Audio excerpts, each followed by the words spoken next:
오늘은 지난주에 이어서 또 한 명의 자매 이야기를 여러분과 나누려고 합니다. 이 자매 이름은 한나입니다.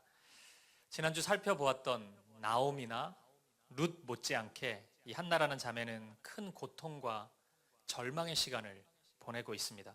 그리고 그 고통의 중심에 아이를 낳지 못하는 불임이 자리 잡고 있었습니다. 오늘날 우리가 살고 있는 이 사회 정서로 보면 일부러 아이를 가지지 않는 경우도 있으니까 아이를 낳지 못하는 것이 그리 대단한 일이냐, 큰 대수냐 이렇게 생각할 수도 있겠지만, 당시 고대 근동의 문화를 생각해 보면 아이를 낳지 못하는 것, 특히나 남자아이를 출산하지 못하는 것은 이 사회로부터 완전히 배척되는 실패자로 취급받을 수밖에 없었습니다. 그렇게 본다면 이 한나라는 자매는 가정으로부터도 점점 멀어지고 있고 사회로부터도 점점 이탈되어 가고 있는 그런 고통 속에 머문 자매였습니다. 그런데 여러분, 성경이 이런 한 사람의 개인적인 아픔을 전면에 내세우는 데는 그만한 이유가 있습니다. 어떻게 보면 굉장히 사적인 이야기잖아요. 이 자매가 아이를 가지 못했다는 이야기가. 근데 지금 사무엘 상하, 사무엘서의 제일 앞에 이 이야기가 나오거든요. 그 이유는 사무엘서의 시작 부분에 나오는 한나의 불임이 실은 당시 이스라엘의 영적 상태를 보여주는 창문과 같았기 때문입니다. 당시 이스라엘은 하나님의 사람을 낳지 못하고 하나님의 일들을 만들어내지 못하는 영적 불임 상태에 빠져 있었습니다. 그러니까 이 한나의 모습은 이스라엘의 영적인 모습을 상징적으로 보여주고 있는 모습이었습니다. 지난주 주일 말씀 기억하시나요? 룻기 말씀이었죠. 그 룻기가 기록된 그 배경이 어떤 시대라고 제가 그랬었죠? 뭔데요? 사사시대. 네, 사무엘서도 마찬가지입니다. 사사시대입니다. 사사시대는 어떤 시대입니까? 하삭이 제일 마지막 절을 보면은 나와 있어요. 그때 왕이 없으므로 자기의 소견에 옳은 대로 행하였더라. 이게 사사기의 마지막 고백입니다. 하나님이고 뭐고 말씀이고 뭐고 자기 생각대로 옳은 대로 행하였던 시대입니다. 이 사사시대 이후에 그 어떤 시대도 이 사사시대로부터 반면교사를 삼지 않아야 될 시대는 없겠지만, 저는 오늘 우리가 살고 있는 이 시대야말로 진짜 사사시대하고 똑같은 모습이라고 생각합니다. 우리 대한민국 사회를 보면 90년대나 2000년대 초반까지만 해도 어떤 이성적인 논리가 있었던 것 같아요. 어떤 합의된 기준이라는 것이 있었습니다. 근데 지금은 좀 달라진 것 같아요. 대화를 하다 보면 네가 그렇게 생각하면 너한테는 그게 진리지 이런 대화를 많이 합니다. 제가 목사니까 어떤 성경의 기준을 이렇게 말씀을 드리면 어떤 반응을 보이냐면 목사님이니까 그렇게 얘기하실 수 있죠. 참조하겠습니다. 이런 식으로 받아들이세요. 어떻게 보면 서로를 매우 존중하는 태도잖아요. 네가 그렇게 생각하면 그렇게 하면 되지. 이게 굉장히 매너 있고 존중하는 모습인 것처럼 보이는데, 이게 서로 간에 절대 기준이 없기 때문에 이 진리에서 이탈된 매우 이상한 말이나 행동도 다 받아들이는 시대가 되어버렸습니다. 그래서 저는 오늘날 시대를 진짜 사사시대라고 그렇게 정의하고 싶습니다. 오늘 우리 아이들 표현으로 한다면 찐 사사시대입니다. 구약의 진짜 사사시대보다 더 진짜 사사시대 같은 그런 시대인 것 같습니다. 오늘 우리 시대에 하나님의 말씀을 절대 기준으로 삼고 그 말씀을 사모하고 그 말씀대로 살아가는 사람을 찾는 것은 정말 희귀한 시대입니다. 대체적으로 적당히 믿고 적당히 살다가 적당히 천국 가는 거 그러면 되지 않나, 이런 식으로 생각합니다.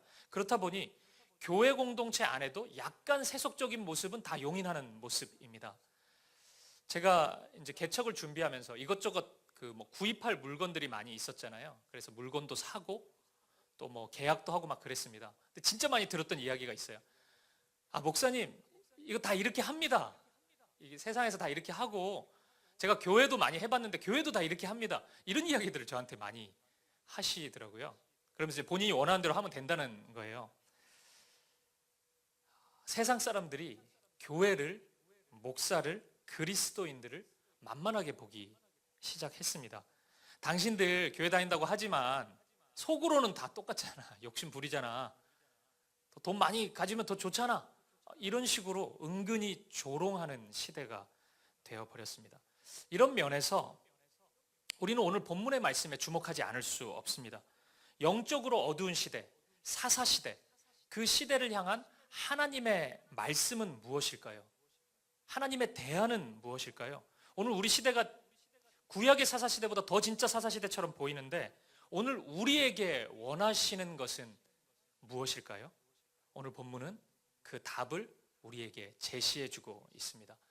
말씀드린 것처럼 오늘 본문이 포함된 사무엘서는 한나라는 자매, 이 한 사람의 고통으로 시작합니다. 한나는 아이를 가지지 못하는 것으로 인해서 사회로부터 사회 질서 속에서 완전히 배제된 그런 고통의 시간을 보내고 있습니다. 사무엘서의 제일 1절 시작은 이 한나의 남편인 엘가나라는 사람이 어떤 사람인지를 보여주는 것으로 시작합니다. 1절을 읽어보면 좀 소개가 길어요. 그러니까 이 엘가나는 어떤 명문 가정에서 자랐던 인물인 것 같습니다. 믿음이 계속 이어져 온 당시 이스라엘 사회로 본다면 좀 괜찮은 그런 가정이었던 것입니다. 그런데 2절을 보면 조금 이상한 표현이 나오는데 이 사람에게, 이 엘가나라는 남자에게 두 아내가 있었다고 이렇게 말씀합니다. 좋은 사람은 아니었던 것 같습니다. 1절의 소개는 좀 괜찮았는데 아내가 2명, 이건 뭐 예나 지금이나 이상하죠. 제가 이제 성도님들과 성경 공부를 하다 보면 대체적으로 그 여성도님들은 이 부분에서 이 분노를 참지 못하면 이 엘가나에 대한 소개는 볼 것도 없다 뭐 이렇게 생각합니다. 맞습니다. 엘가나는 나쁜 놈인데 근데 우리가 조금 봐줘야 될 부분이 있습니다. 그건 뭐냐면 이 시대적인 상황입니다. 당시에는 일부 다처제가 용인되던 시대입니다. 그러니까 하나님이 그거를 뭐 인정했다는 건 아니고요. 하나님이 이스라엘 사회 속에서 시간이 흐르면 그 부분을 바로 잡으실 것입니다. 근데 아직은 아니었어요. 그러니까 일부 다처제가 이스라엘 사회 안에도 있었습니다. 2절을 한번 읽어보죠. 같이 한번 보겠습니다. 1장 2절 시작. 그에게 두 아내가 있었으니 한 사람의 이름은 한나요 한 사람의 이름은 분인나라. 분인나에게는 자식이 있고 한나에게는 자식이 없었더라. 아멘. 두 아내가 있었다는 것에 그 흥분을 좀 잠시 가라앉히면 그 다음 표현이 뭐냐면 한나가 있었고 그 다음에 분인나가 있었다 이렇게 이야기합니다. 이름의 시작이 한나가 먼저예요. 한나 그 다음 분인나입니다. 근데 계속 읽어보면 이름이 바뀌어요. 순서가. 그 다음엔 분인나가 먼저 나옵니다. 한나가 그 다음이고요. 왜 바뀌었는지 아십니까? 네, 맞습니다. 분인나에게는 자식이 있었고 한나에게는 자식이 없었기 때문입니다. 한나의 마음 어땠겠습니까? 끔찍했겠죠. 본인이 먼저였는데 아이가 없다는 이유로 점점 가정에서 배제되고 있는 것입니다. 이 고통은 시간이 흐를수록 더해갔을 것입니다. 1장 4절과 5절을 한번 보겠습니다. 이 말씀도 같이 한번 읽어볼게요. 시작. 엘가나가 제사를 드리는 날에는 제물의 분깃을 그의 아내 분인나와 그의 모든 자녀에게 주고 한나에게는 갑절을 주니 이는 그를 사랑함이라. 그러나 여호와께서 그에게 임신하지 못하게 하시니. 아멘. 온 가족이 제사 드리는 날이 되었습니다. 구약 성경에서 나오는 제사는 이게 오늘날 우리가 생각하는 제사하고 좀 다릅니다. 유교 문화에서의 제사랑은 다르고 구약의 이스라엘에서의 제사는 예배입니다. 하나님께 경배하는 날입니다. 그러니까 예배 드리는 날이 된 거예요. 예배 드리는 날이 되면 되게 설레잖아요. 여러분 오늘도 그러셨잖아요? 안 설레셨습니까? 기대가 되고 막 그러잖아요. 이 가정도 제사 드리는 날이 그랬습니다. 그래서 이 기쁨을 나누고자 이 제산의 분깃을 가족들에게 좀 나누고 막 그랬던 것 같아요. 뭔가 축제의 날이 된 거죠. 그런데 이런 날이 한나에게는 더 고통스러운 날이 된 것입니다. 우리가 읽었던 이 5절 말씀에 갑절이라는 단어는 잘못 번역된 표현일 가능성이 매우 큽니다. 이 70인경이라는 성경을 보면 이 갑절이라는 표현 대신에 한목이라고 번역을 했습니다. 그래서 총신대학교 구약학 교수인 김지찬 교수님은 이 부분을 어떻게 이 구절을 번역했냐면 한나에게는 한목만 주니 그가 한나를 사랑하였으나 여호와께서 그로 성태치 못하게 하셨기 때문이다. 이렇게 번역을 했어요. 저는 이 번역이 옳다고 생각합니다. 이렇게 보면 분인나는 자녀가 많았기 때문에 더 많은 분깃을 받을 수 있었고 한나는 자녀가 없었기 때문에 그 자기의 몫인 한목만 받게 된 것입니다. 한나의 가정은 점점 엮이는 가정이 되어가고 있습니다. 이 상담학적으로 엮이는 가정이라는 것은 말 그대로 가정의 기능을 제대로 못하고 있는 것입니다. 가정의 기능이 다 깨져 있는 가정의 모습입니다. 이 엮이는 가정의 가장 큰 특징이 뭐냐면 가족들이 가장 기뻐해야 되는 날 큰 상처를 받는 것입니다. 예를 들어 자녀의 생일이에요. 그러면 자녀가 내 생일이니까 기대할 거 아닙니까? 그날 꼭 부모가 싸웁니다. 그래서 내가 태어난 날을 우리 부모님은 별로 기뻐하시지 않나? 그런 인식을 계속 가지게 돼요. 모처럼 가족들이 식사를 하는 시간을 마련했는데 그때 꼭 싸워요. 그리고 뭐 누구 닮았네 뭐 막 별소리를 다 하는 거예요. 그러니까 상처가 되는 거예요.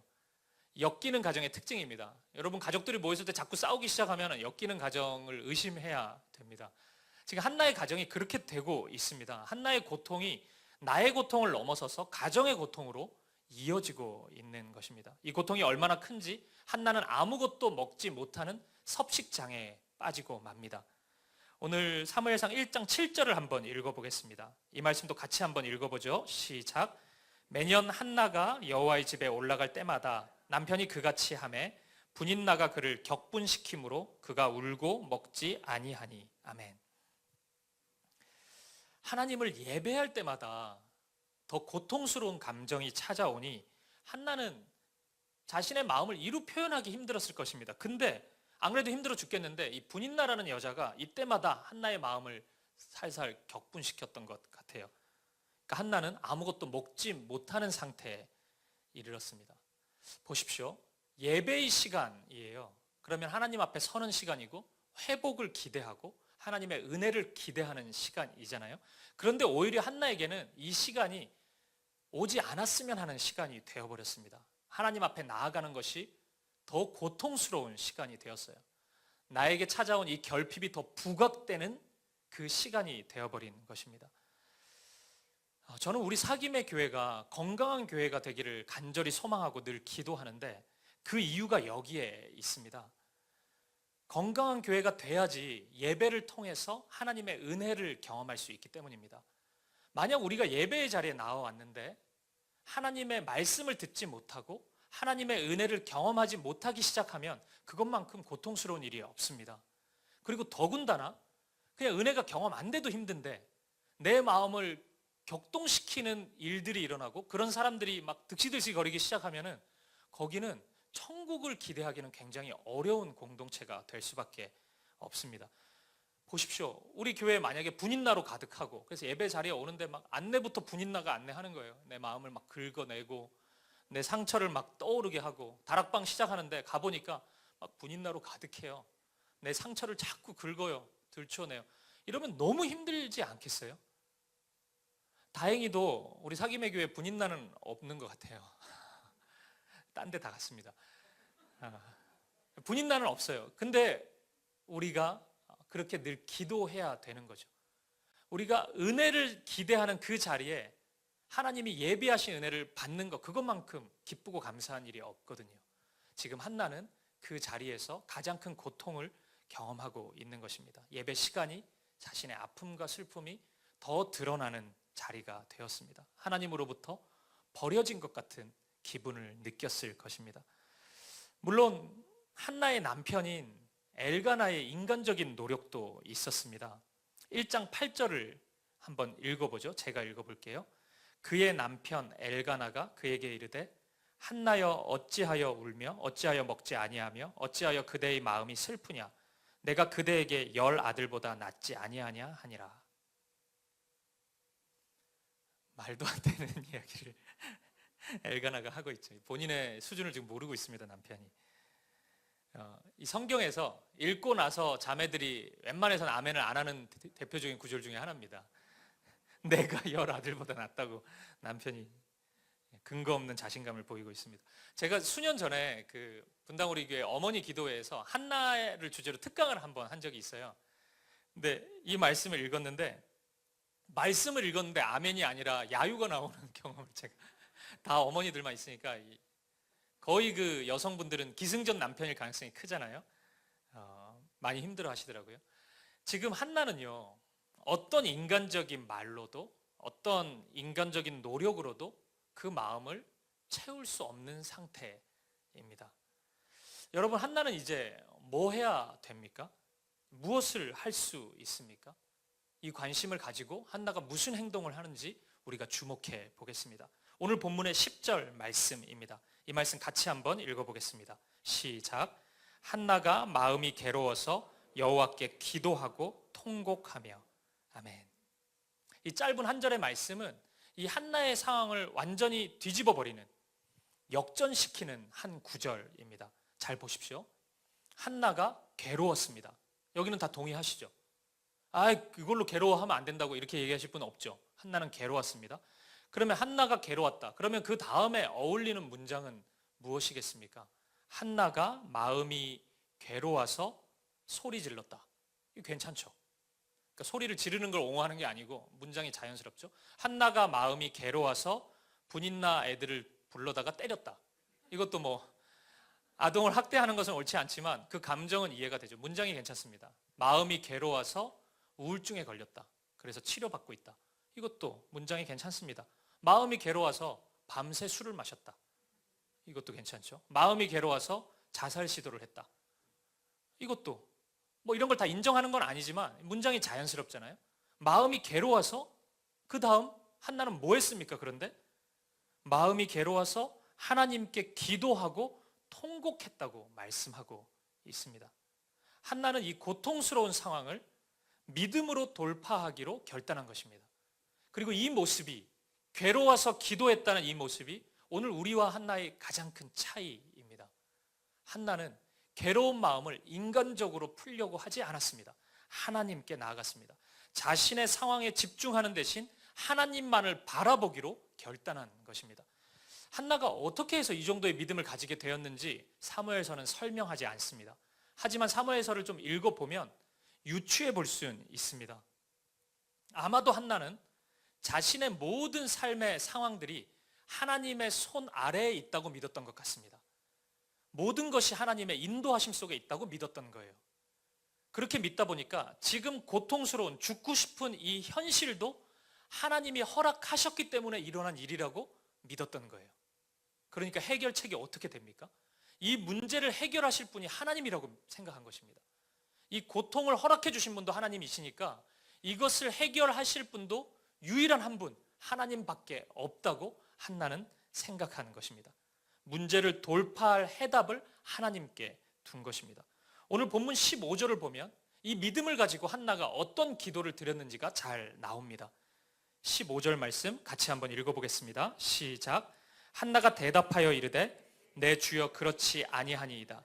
나는 마음이 슬픈 여자라 포도주나 독주를 마신 것이 아니요 여호와 앞에 내 심정을 통한 것뿐이오니. 아멘. 심정을 통하는 기도를 드렸다고 말씀해요. 이게 조금 표현이 어색할 수 있는데 이 통했다는 것은 토했다, 마음에 있는 것을 다 비워냈다는 의미입니다. 지금 한나는 모든 마음과 생각에 있는 것들을 다 하나님께 내어드리고 있습니다. 마치 호수가 배수되어서 모든 물이 다 빠진 것처럼 자신 안에 있는 것을 다 비워내는 기도를 드리고 있습니다. 한나 속에 있었던 두려움, 고통, 염려, 그리고 내게 왜 이런 일이 일어나야 되냐는 그런 의문까지도 하나님께 다 토해내고 있습니다. 이 기도가 끝나고 나면 더 이상 드릴 말씀이 없는 것처럼 다 고백한 기도입니다. 한나는 그런 기도로 하나님 앞에 나아갔던 것입니다.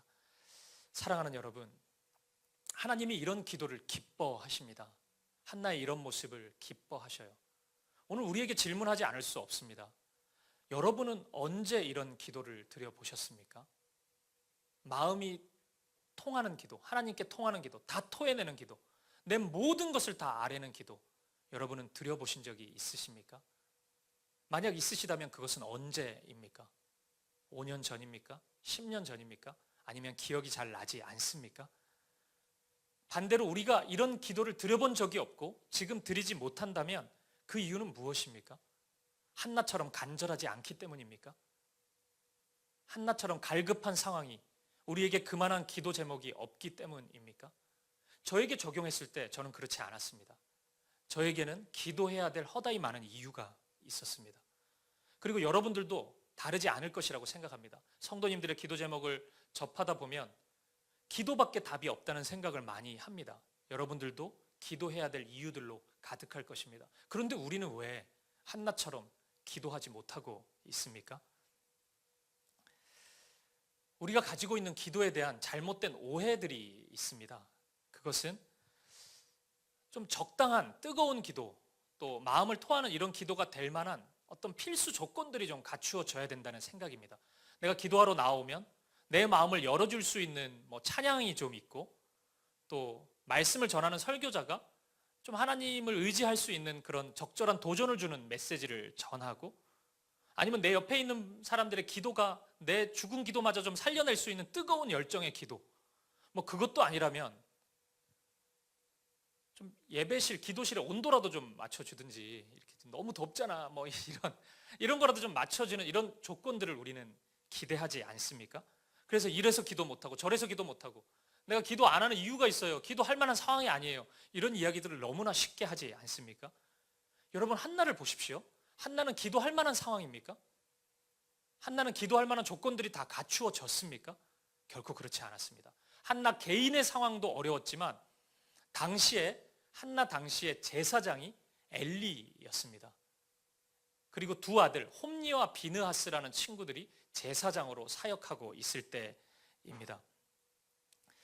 이 성경을 조금 읽어보면 아는데, 이 홈니와 비느하스, 이 친구들은 진짜 악한 사역자들입니다. 수요일 정도 아침 새벽 기도에 제가 이 말씀을 좀 다룰 것 같아요.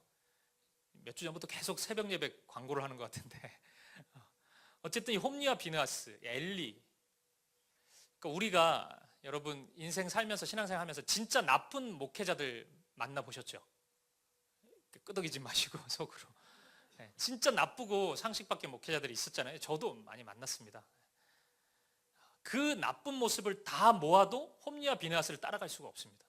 진짜 악한 사역자들이었어요. 그러니까 이런 사역자들이 있는 공동체 속에 한나가 있었습니다. 1장 13절을 한번 보겠습니다. 같이 한번 이 말씀을 읽어보죠. 시작. 한나가 속으로 말하매 입술만 움직이고 음성은 들리지 아니하므로 엘리는 그가 취한 줄로 생각한지라. 아멘. 그러니까 한나가 입술만 움직이면서 마음으로 기도하고 있는데, 엘리는 그 모습을 보고, 한나의 기도의 모습을 보고 술에 취했다고 이렇게 여겼던 것입니다. 영적인 지도자가 이 정도 무지하고 이 정도 수준을 갖추기도 쉽지 않습니다. 이게 성도가 기도하고 있는데 아무리 사역자가 메말라도 그것을 기도로 받아들이지 못할 지경에 이르기는 쉽지 않아요. 근데 엘리는 지금 그 상태입니다. 메마를 대로 메말라 버린 이 영혼의 상태입니다. 그런데 여러분, 한나는 이 상황에서도 기도했던 것입니다. 어떻게 이게 가능했을까? 한나는 이런 사막과 같은 환경 속에서 어떻게 기도할 수 있었을까? 그 이유는 오직 하나입니다. 한나는 하나님을 전적으로 의지했기 때문입니다. 시편 62편 8절을 보면 하나님을 의지하는 것과 하나님께 마음을 토하는 것이 같은 의미인 것을 우리가 알 수 있습니다. 한나는 하나님만을 신뢰했기 때문에, 하나님만을 의지했기 때문에 이 상황 속에서 기도의 자리로 나아갈 수 있었던 것입니다. 그렇다면 오늘 우리 스스로에게 이 질문 반드시 해야 합니다. 여러분은 하나님만을 신뢰합니까? 여러분은 하나님만을 의지하고 있으십니까? 그러면 기도할 수 있습니다. 환경이 중요한 게 아니라 의지하는 믿음입니다. 하나님을 신뢰하면 여러분은 어떤 상황 속에서도, 광야에서도 기도할 수 있습니다.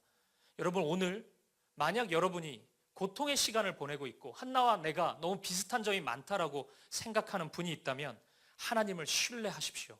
그것으로부터 시작하는 것입니다. 신뢰하면 그 믿음이 여러분을 무릎 꿇게 만들고 하나님께 기도하도록 인도해 줄 것입니다.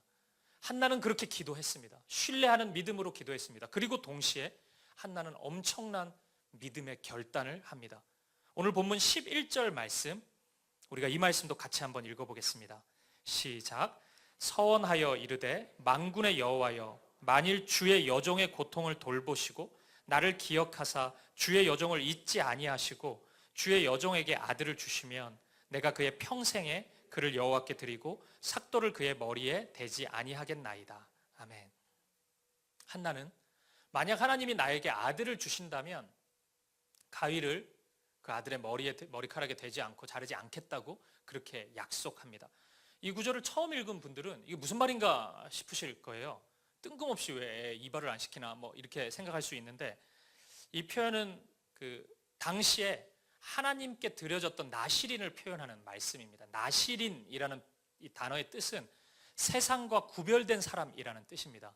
그래서 하나님 앞에 거룩하게 구별된 사람을 나시린이라고 그렇게 불렀습니다. 당시 이 사사기, 룻기, 사무엘서 이 배경이 되던 당시에 이 이스라엘 백성들이 거주하던 이 가나안 땅에는 가나안 원주민들이 하나님을 알지 못하던 사람들이 가지고 있었던 독특한 문화가 있었습니다. 그 대표적인 것 중에 하나가 독주와 포도주를 즐겨 마셨다는 것이고, 두 번째가 단발머리가 유행했다는 것입니다. 그것은 곧 하나님을 알지 못하는 자들의 문화였고 하나님을 떠난 자들의 표징과 같았습니다. 지금 한나의 고백은 대단한 믿음의 결단입니다. 아들을 하나님께 드리겠다는 것은 지금 세상과 철저히 구별되게 살겠다, 세상과 동화되지 않겠다, 구별된 사람으로 오직 하나님의 말씀으로만 살아가겠다는 결단인 것입니다. 좀 전에 우리 13절을 볼 때 엘리가 한나 기도하는 거 보고 술 취했다고 오해했잖아요. 이것은 엘리 제사장의 그 영적인 어두움을 보여주는 것이기도 하지만 당시 상황을 보여주는 말씀이기도 합니다. 얼마나 많은 사람들이 예배하러 올 때 술에 취한 모습으로 왔으면 엘리가 이런 생각을 했겠어요. 비일비재했던 것입니다. 술 마시는 것이, 술에 취하는 것이 너무 자연스러웠고 하나님의 말씀과 관계없이 사는 것이 한 개인의 삶을 넘어서 교회 공동체, 믿음의 공동체까지도 지금 침투했던 것입니다. 이 상황에서 한나는 세상에 동화되지 않고 믿음으로 살아가겠다는, 오직 믿음으로만 살겠다는 결단을 하고 있는 것입니다. 그런데 여러분, 사실 이런 믿음의 고백은 뭐 대단한 것이긴 하지만 전혀 듣지 못하는 것은 아닙니다. 우리 오늘 예배 시작 전에도 그런 찬양을 드렸습니다. 여러분들이 굉장히 무서운 찬양을 여러분들이 드렸습니다. 많이들 찬양할 때 그 고백해요. 제가 꽤 오래 전에 예배 가운데 이렇게 찬양을 드리는데 그 찬양의 가사가 이런 거였어요. 세상 소망 다 사라져가도, 이런 찬양 가사가 들리더라고요. 근데 그날따라 왠지 좀 그 고백이 되게 무섭게 들리더라고요. 진짜 세상 소망 다 사라지는 거잖아요. 괜찮나 진짜 나는? 이런 생각이 들더라고요. 그러면서 이제 성도님들을 봤는데 다 눈을 지그시 감고 막 다 사라져도 좋다는 고백을 하고 있더라고요. 여러분, 근데 진짜 괜찮습니까? 세상 소망이 다 사라져요. 괜찮아요? 이게 쉽지 않습니다. 고백은 합니다. 우리가 찬양할 때는 앞에 자막이 있으니까 자기도 모르게 그냥 또 고백도 하고 그러는데, 진짜 내 문제 앞에서 그거 없어도 되고 오직 믿음으로만 나아가겠다, 이거는 정말 어려운 일입니다. 그것은 굉장히 두려운 일이기도 합니다. 한나라고 달랐겠습니까? 한나는 어디 저 세상 사람입니까? 한나도 두려웠겠죠. 근데 한나는 지금 이 믿음의 결단을 하고 있습니다. 실제 삶 속에서 이 결단을 하고 이렇게 살아가고 있는 것입니다. 왜냐하면 한나에게는 진짜 하나님밖에 없기 때문입니다. 한나에게 있어 하나님은 여러 가지 옵션 중에 하나가 아니었습니다. 이거 하다가 안 되면 이 사람 찾아가고, 이거 안 되면 이 방법 찾고, 그 다음에 뭐 안 되면 하나님, 이게 아니었습니다. 한나에게는 하나님밖에 없었습니다. 한나는 모든 가지치기를 다 했습니다. 하나님 한 분밖에 없었습니다. 하나님을 의지하는 것, 하나님께 매달리는 것, 이것이 한나가 선택할 수 있는 유일한 길이었습니다. 그렇기 때문에 한나는 하나님께 나아갈 수 있었습니다. 오늘 우리도 마찬가지 아닙니까? 우리에게 옵션이 많이 있습니까? 선택권이 그토록 많습니까? 아니면 우리가 의지하는 그 선택권이 하나님보다 앞서는 것이, 그것이 타당합니까? 우선순위를 다시 점검해 보셔야 합니다. 하나님을 의지하는 것밖에 없을 것입니다. 저나 여러분이나 선택은 하나밖에 없을 것입니다. 한나의 고백이 우리의 고백이 되고, 한나의 절박함이 오늘 저와 여러분의 절박함과 간절함이 되기를 간절히 축복합니다. 그러자 놀라운 일이 벌어집니다. 마음을 토하는 기도를 드리고 믿음의 아름다운 결단을 하자 하나님의 일이 시작됩니다. 오늘 본문의 마지막 19절 오늘 1장 19절 말씀입니다. 이 말씀도 같이 한번 읽어보겠습니다. 시작. 그들이 아침에 일찍이 일어나 여호와 앞에 경배하고 돌아가 라마의 자기 집에 이르니라. 엘가나가 그의 아내 한나와 동침하매 여호와께서 그를 생각하신지라. 아멘. 하나님께서 한나를 생각하셨다고 말씀합니다. 이 생각하셨다는 표현은 기억하셨다는 의미인데 두 가지 의미가 있습니다. 첫 번째는 잊지 않으셨다는 겁니다. 하나님이 한나를 잊지 않으셨습니다.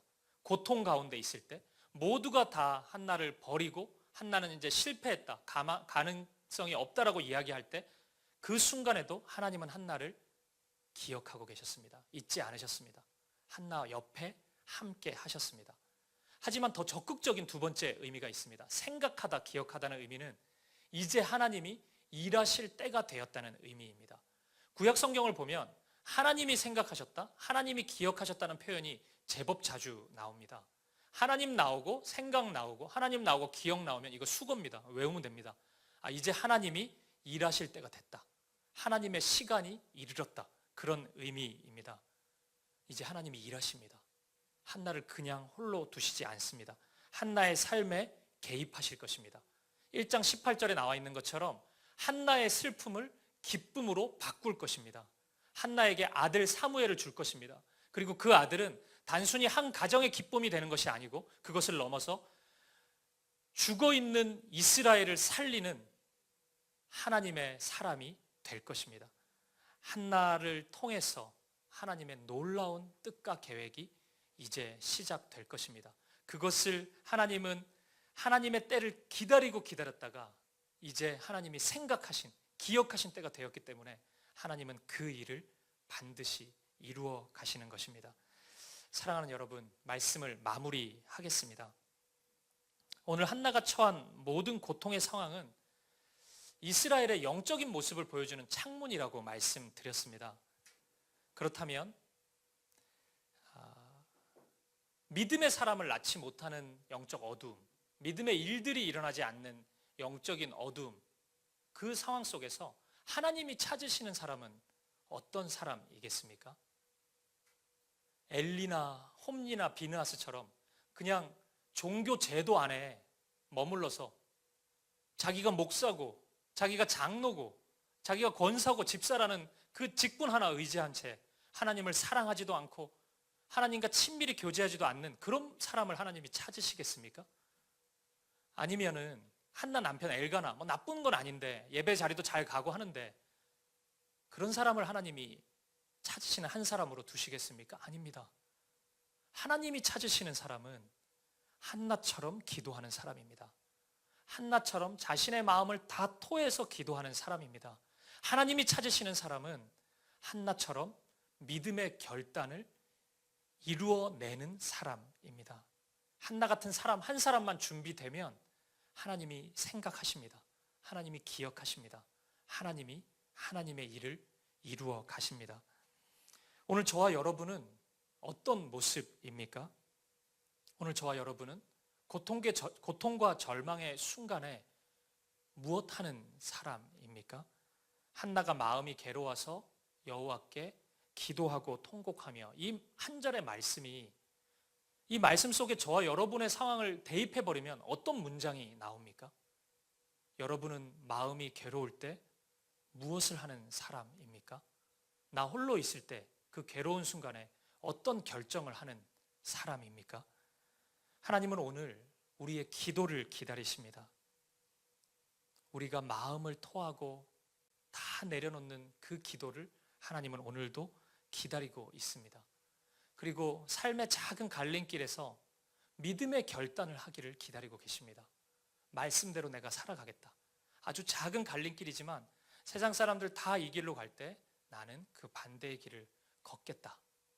그 믿음의 결단을 하나님이 오늘도 기다리고 계십니다. 오늘 우리 시대의 한국교회 사사시대 같습니다. 부인할 수 없습니다. 오늘 대한민국 사회도 사사시대 같습니다. 모두가 다 자기 소견에 옳은 대로 행하고 살아가고 있습니다. 오늘 한국교회를 살리시기 위해 하나님은 한 사람을 찾으십니다. 오늘 한국 사회를 살리시기 위해 우리 하나님은 단 한 사람을 찾고 계십니다. 한나와 같이 기도하는 사람, 믿음의 결단을 하는 사람을 찾고 계십니다. 그리고 바로 오늘 하나님께서 우리에게 물으십니다. 바로 네가 그러한 사람이 될 수 있겠냐고 묻고 계십니다. 그 하나님의 물음 앞에 네 주님, 제가 그런 사람이 되고 싶습니다. 제가 절망의 순간에 하나님만 의지해서 기도하는 사람, 내 마음의 모든 것을 토해서 기도하는 사람, 그리고 삶의 모든 갈림길 속에서 하나님의 말씀에 순종하는 믿음의 결단을 하는 그런 사람이 되고 싶습니다. 고백할 수 있는 저와 여러분 되시기를. 그렇게 늘 기도와 믿음으로 충만히 채워지는 우리 사김의 교회가 되기를 주님의 이름으로 간절히 축복합니다.